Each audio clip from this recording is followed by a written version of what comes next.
მაგრამ ჟიდა და დღეს გამომადგა ეს ყველაფერი.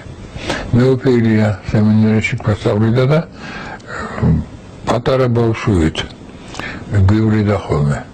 თვითონ მორიგეობდა სხვა ჩვენ ახლა ასაკოვანი ვიყავით ყველა და მორიგეობა დააწესა მეუფელიამ და პედაგოგები ყოველ საღამოს რჩებოდნენ ხოლმე ჩვენთან ახლა.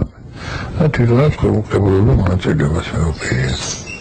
და თქვენ წარმოვიდგინეთ რომ ისეთი აი მაშინვე გვასწავლა მაშინ რომ მე უწესთან ვიყავი რა თქმა უნდა მაგრამ ის ხალხი რომელიც ჩვენთან სწავლობდნენ სოფლებიდან იყვნენ ჩამოსულები და მან ბევრი არ იცოდნენ ეკლესიის სიბრალე და აი მოწყალება ბევრ შემთხვევაში გვასწავლა მეუფეილია მახსოვს ჩამოქონდა თავისი ძმის პალტო ერთ სტუდენტს მისა მეორე კიდე რაღაცა მისემდროს ახალი ჩამოყალიბებული იყო სემინარია და არ ჰქონდა ჩვენ არაფერი.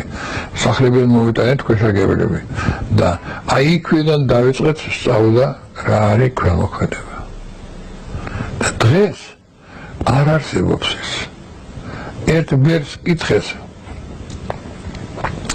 მამაო, რატომ არ არის მოხუცებულ და დამსახურებულ ბერს, რატომ არ არიან დღეს ხუცესებია? და უბრალოდ პასუხი მისცა, იმიტომ რომ არ არიან მორჩილებია.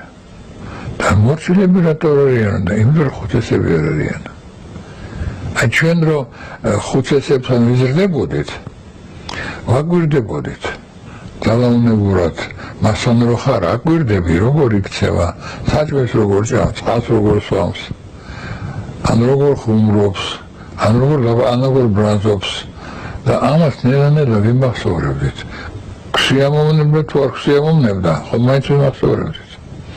და დღეს უკვე გამოგვადგა ეს პრაქტიკაში. და დღეს ეს გვესაუბრები რომ მამაო, აი ამას მოაკეთებ ასე, ეს არ არის მეთქი ლამაზი და მამაო, რატომ მასწავლე ჭკუასო? მეც ხო თქვენი სანაგველი ვარ. მითხარი რა უნდა მოსთხოვამ კაც, ანდა მეორედ უნდა ელაპარაკო კაც არა.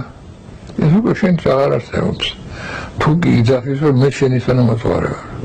შენ შეიძლება ჩემზე კარგი მოწვარე იყო, მაგრამ გამოსცილება მე უფრო მეტი მაქვს. ესაც საკმარისია რომ შენ გასწავლე ჭკუა. და თანაც იცით რა შესაძლოა. მაშინ მე უკვე გითხარით კლასიკური განათლება არავის არ ქონდა. ერთს ეფრემს ქონდა და კარისტრეციცას და მე იმას პატრიარქ მექსილექს დამთავრებული ქონდა ეს ყაზანის აკადემია. ეფრემს ქონდა დამთავრებული სახელმწიფო უნივერსიტეტი. უნივერსიტეტი ჩამოყალიბდა თუ არა? პირველი მსვენელიო ეფრემი. პირველი მსვენელი.